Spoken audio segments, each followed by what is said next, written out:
Jest to choroba, która prowadzi do śmierci. Problem depresji polega na tym, że ona jest po prostu bardzo często zbyt późno diagnozowana. Niektórzy pacjenci z depresją mówią: stoję pół godziny przy zlewie i nie mogę podjąć decyzji, czy odkręcić pastę do zębów, czy nie odkręcić pasty do zębów. W Polsce na depresję choruje około 1,5 miliona osób. Jak rozpoznać u siebie tę chorobę, jak pomóc osobie chorującej na depresję? Zapraszam do wysłuchania rozmowy z psychoterapeutką Agnieszką Kozak. Myślę, że śmiało mogę powiedzieć, że depresja jest chorobą XXI wieku. Dlaczego jest to tak poważny problem? Ponieważ depresja zabija. To, co jest ważne, ja chciałabym to odmienić na różne sposoby. Naprawdę to jest poważna choroba, która jeśli nie będzie leczona, jeśli nie zajmiemy się osobą w depresji, zaraz powiem o tym, co to znaczy się zająć nią, to człowiek po prostu umrze. Ponieważ jest to choroba, która prowadzi do śmierci i to właśnie podstępność depresji polega na tym, że ona zaczyna się powoli, powolutku człowiek schodzi z nastrojem, mając depresję, otoczenie tego nie zauważa, albo nie chce widzieć, albo bagatelizuje i naprawdę chory człowiek w depresji podejmuje decyzję o samobójstwie. Dlatego nie wolno tego bagatelizować, bo zaczynają nam znikać ludzie. A jakie mogą być korzenie tej choroby? O korzeniach to jest trudno mówić. W ogóle to jest też tak, że badamy źródła depresji, natomiast to, co jest ważne, to to, że musimy rozróżnić depresję endogenną i egzogenną. To trudne nazwy, ale je wytłumaczę. Depresja endogenna to jest to, co dotyczy nas jako osób, które chorują. Ja zachorowałam na depresję. Jeżeli człowiek zachoruje na depresję, to chory będzie do końca życia. To jest bardzo ważne. Na razie jeszcze nie mamy sytuacji, w których można się wyleczyć z depresji. Ale można mieć depresję egzogenną, czyli tak zwane czynniki zewnętrzne uruchamiają nam epizod depresyjny. I to są stany, w których jeżeli weźmiemy leki i pójdziemy na psychoterapię, to ten epizod może się skończyć. Czyli mamy ludzi, którzy będą długofalowo chorzy i mamy osoby, które są w epizodach depresyjnych. I myślę, że statystyki, które mamy, nie doszacowują tego, ile osób w tej chwili jest objętych depresją. Natomiast to, co obserwuję, to obserwujemy w ogóle taki drugi trend, że chwilowy spadek nastroju, albo chwilowy smutek, albo chwilowe przygnębienie jest też określane mianem depresji. Mam depresję, jestem w depresji. I to jest coś, co bardzo powoduje, bardzo utrudnia pomoc takiej osobie, ponieważ bardzo na przykład wielu rodziców nastolatków bardzo późno orientuje się, że dzieci naprawdę mają depresję, ponieważ uważają, że to jest tylko takie gadanie młodzieży, że za naszych czasów nie było depresji, że oni teraz mają dobrze i łatwo, więc to są generalnie wymysły. Więc problem depresji polega na tym, że ona jest po prostu bardzo często zbyt późno diagnozowana. To Pani Agnieszko, po jakich objawach powinniśmy się zorientować, że mamy problem?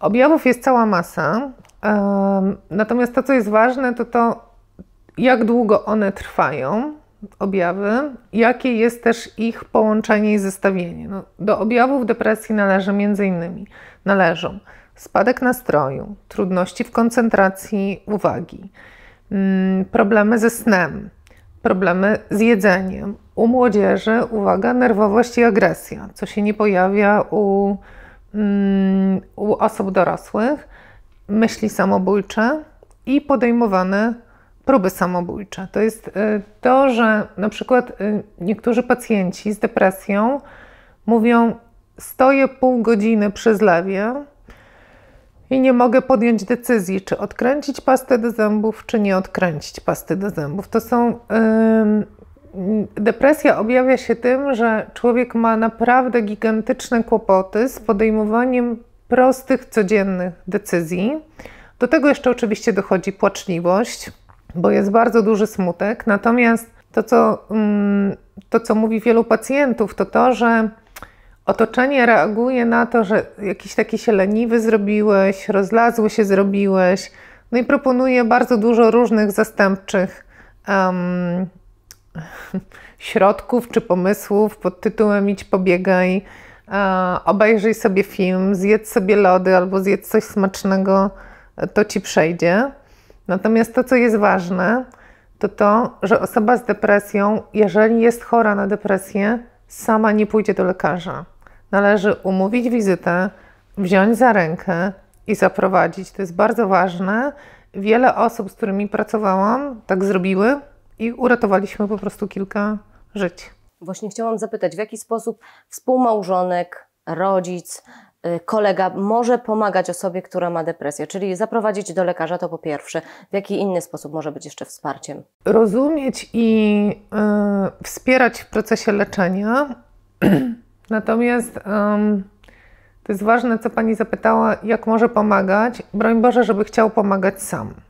Ponieważ próba pomocy osobie w depresji bez fachowej pomocy, przypominam, to jest choroba, trzeba pójść do lekarza, do psychiatry i wziąć leki. Może się skończyć z tym, że nie pomożemy tej osobie, a sami też zostaniemy pociągnięci, ponieważ to jest tak, że ten człowiek jest po prostu w złym stanie. My próbujemy pomóc, a on nie jest w stanie tej pomocy wziąć i im bardziej my pomagamy, tym bardziej się eksploatujemy, czujemy się bezradni i bezsilni. W związku z tym może nas to też w jakiś sposób pociągnąć i to, co może się wydarzyć takiego najtrudniejszego, jeżeli będziemy chcieli sami pomóc z różnych powodów, to to, że z jednej strony nie uratujemy osoby, a potem zostajemy z gigantycznym poczuciem winy, jeśli ktoś popełni samobójstwo, bo tak się starałem, próbowałem, mogłem, a nie pomogłem. Natomiast to, co jest ważne i co chcę powiedzieć, to to, że wielu rodziców bagatelizuje depresję u nastolatków, ponieważ boi się, że to będzie stygmat dla nich, że byli niedobrymi rodzicami, że to przeze mnie dziecko zachorowało. Dziecko nie może zachorować przez rodzica. Tak? To jest, jeżeli ktoś jest chory, to jest po prostu chory i potrzebuje jak najszybciej fachowej opieki. Ale właśnie mówi Pani, że nie może dziecko zachorować przez rodzica, ale przez pewne na przykład, powiedzmy, zaklęcia, które rodzice wypowiadali w dzieciństwie. Czy tak może być?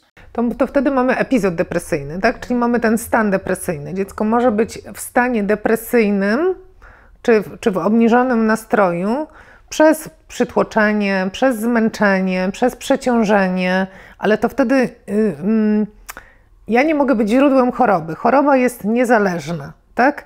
Natomiast faktycznie ma Pani rację, że możemy doprowadzić siebie albo drugą osobę do sytuacji, w której będzie miała epizod depresyjny.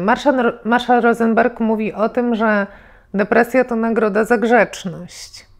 Czyli, że jeżeli my cały czas ciśniemy i tołkujemy, musisz być grzeczny, musisz spełniać oczekiwania, musisz być pilnym uczniem, to my tak naprawdę te dzieci tresujemy jak pieski na wybieg, nie? Którymi teraz możemy się pochwalić.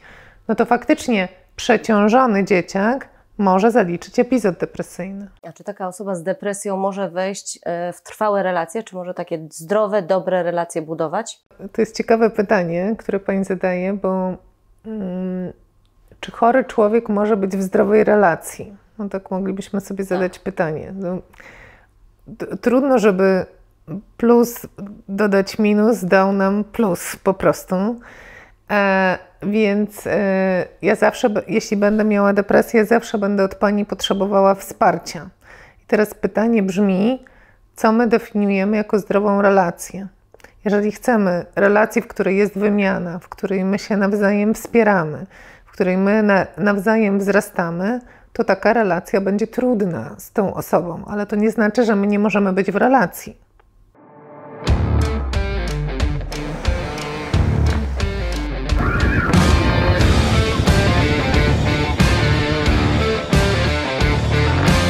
Aby być na bieżąco, kliknij subskrybuj i dzwoneczek.